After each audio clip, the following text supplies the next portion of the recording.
Learned one officer had been wounded, Sam Rhino had been wounded, and I was dressing out and waiting for the rest of the team so we could respond.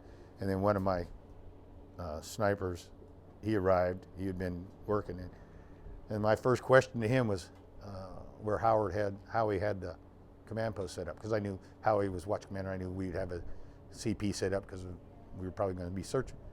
And that's when he looked at me and goes, "Mike, Howie didn't make it." And that's when I learned that he had been killed.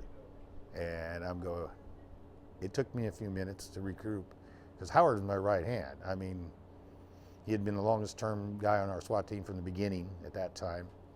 He was the man.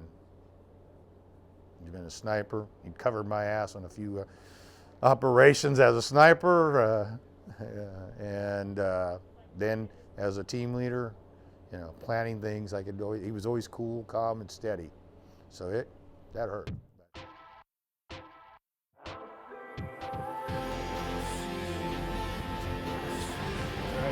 job.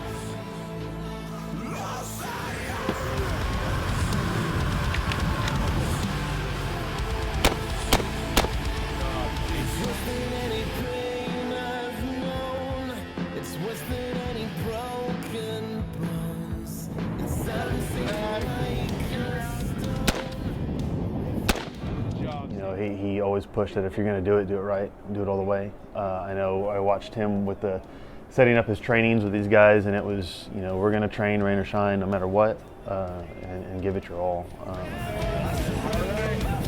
One shot, big count.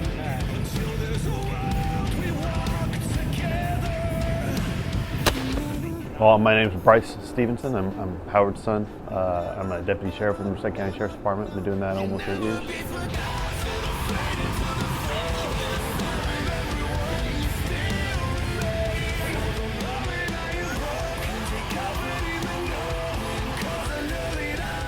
That night, I was hanging out with some friends. Got to my buddy's house. Another one of our buddies showed up, and he had asked me, you know, "Hey, did you hear about the shooting? There was a cop-involved shooting." And I said I hadn't heard much about it. You know, and he didn't have a whole lot of info, so I just thought, you know, these guys will handle their business. And then another friend called me up and said, "Hey, I don't know if you heard, but there was an officer-involved shooting. I guess there's an officer down." So I just told my buddy, "Hey, I need to go back home." Coming into town, I could see the helicopter, and then making one of the last turns before I head home, there was cones, street was closed off. So about that time, I was the adrenaline was kicking in a little bit. It's kind of, you know, hey, this is real.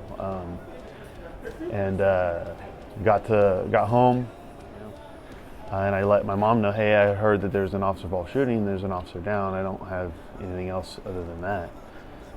So went back out, and I actually went to the front door with the security screen. I was looking out and could see the helicopter and everything. It was all from the front of our house. It was in that general direction, so you can kind of see that there was some activity going on.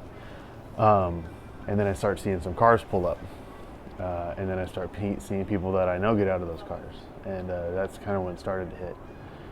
So I remember opening the door and kind of backing up, and I remember calling for my mom.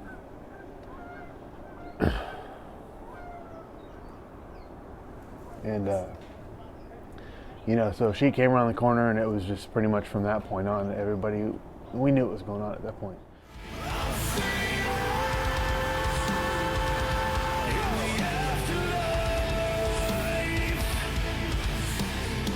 As a field training officer in this department, I made it my mission to make sure every officer that came into this department knew Howie, knew the story of Howie, how he died, but also how he lived. I think that's the most important thing to remember is, and there's a saying, and I'm not going to be able to credit who said it, but it's not how these men died, it's how they lived that made them heroes. And that's so true with Howie.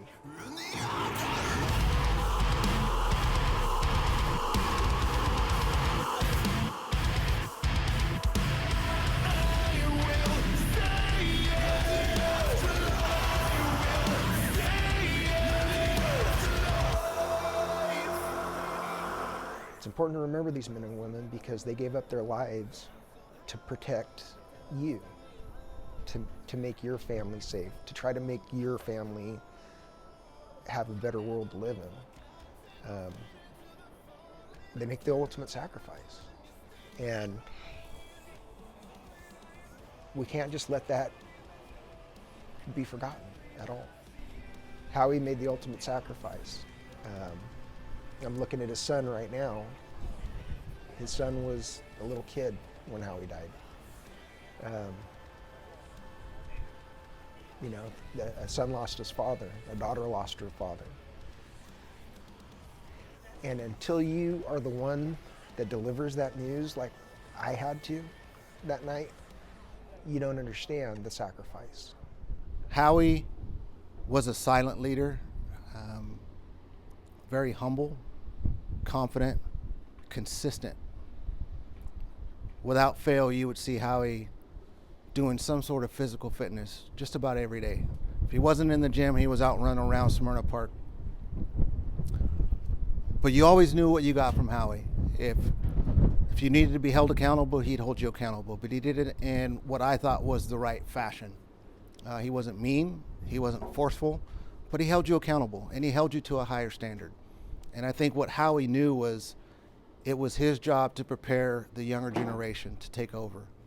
And that's what I believe in, is to prepare the younger generation, the core group of people who display the competencies and the skill sets to take over and put them in a better position to lead the department into the future. His impact will be greatly missed for the mere fact that he's not here anymore, but the impact that he did leave lives on in what we do every day.